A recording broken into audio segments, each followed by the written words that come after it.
Right, hi, I'm Craig Garland. I thought I'd better do a video and a lot of people ask me my background and where I stand on this and that, so I thought I'd just give an overview of my life.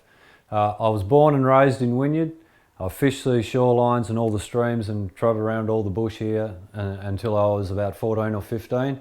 Then I was sent off to the Navy. I didn't get to finish grade 10. I had a few discipline issues that was agreed that the Navy was the best place for me, and in hindsight they were right. So I had 15 months in the RAN. After about 14 months there I realised that I had no intention of killing anyone or wanted any part of killing anyone, so I got out. I missed the streams, I missed the coastal environment of Tassie, and I missed the community in which I grew up, so I came home. When I returned, I started work on the waterfront. I started doing the waterside workers payroll and the ship's manifest. And after 8 years, I rose all the way to the top in the company where I worked, and that involved all aspects of ship's husbandry. Cargo, DPI permits, customs clearances, crew changes, money exchanges, you name it, I'd done it. And after I got to that stage, I was looking at the ocean every day out my office window, and I thought, I don't want to be here anymore. I want to go fishing. I worked out pretty early that to be viable and fish full time with the catch that I was catching, I need to value add. So I started my own fish shop, and where I was getting 80 to 90 cents a kilo for my snotty trevally, I could then get $8 or $9 a kilo through the shop. After a year or two, I realised that I had to value add again, so I started cooking fish and chips, and those snotty trevally I was catching, I attracted $22 a kilo by cooking them and putting them through my vats. I won a small business award, which was a radio award by the ABC. I was judged best fish and chips in Tasmania. My turnover tripled in 3 weeks.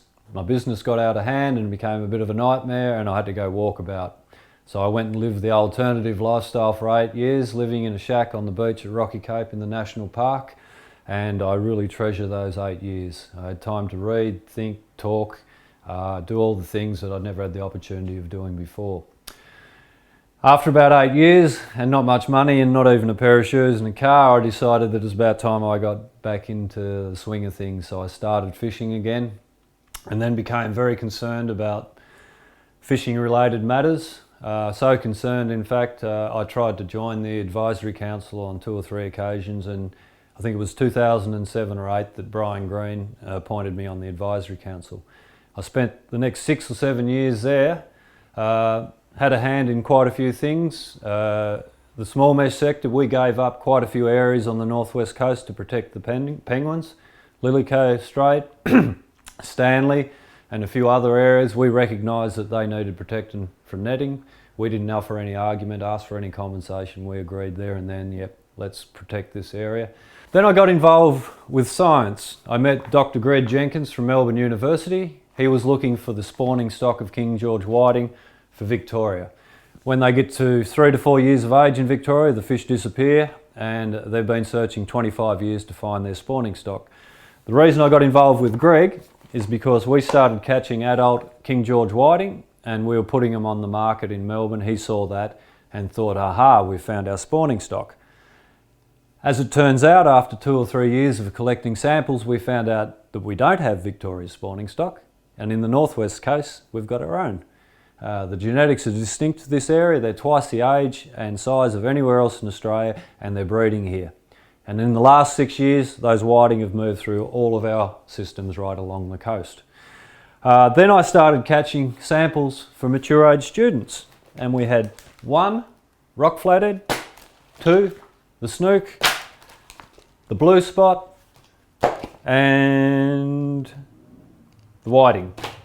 All of these scientific reports were done by mature age students at IMAS. We donated the samples to them. They did the work under the tutorage of their IMAS instructor, and at the end of it, we've got these significant reports where we can go to a meeting now and we can bring in spawning closures because we've got all the data.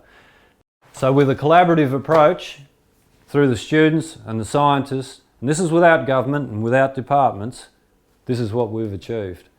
I started to think, I've already achieved quite a bit with a collaborative approach with the community, and I started to imagine what I could achieve if I had backing, if I had help and if I had funding. So in a nutshell, that's about it, where I've spent the last 20 years.